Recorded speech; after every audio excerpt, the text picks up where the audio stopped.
Start by removing the old seat and inspecting the bowl hinge area for cracks or warped holes before fitting the new quiet close toilet seat.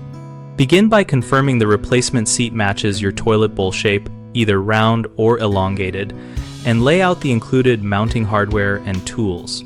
You will need a medium screwdriver, an adjustable wrench or a pair of pliers, a Milwaukee multi-tool or similar for stubborn screws, and a soft cloth to protect porcelain.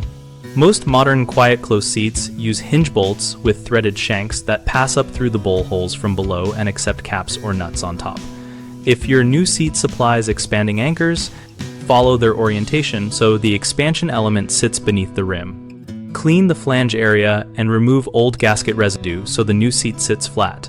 If bolts spin in their holes, use a small bead of silicone to hold them temporarily while you align the seat. Lower the seat evenly onto the bolts, pressing the hinge halves together so the threaded bolts engage. Hand start the nuts or caps, only until snug to maintain alignment. Tighten incrementally and alternate sides to keep even pressure, and stop when the seat no longer shifts but the porcelain does not flex to avoid hairline cracks. Common mistakes include over-tightening the hinge nuts and cracking the porcelain. Stop when snug, then back off a quarter turn and test for movement. Another issue is misidentifying bowl shape, which leaves gaps or instability. Measure from the center of the two rim bolt holes to the front edge and confirm whether it is round or elongated before buying.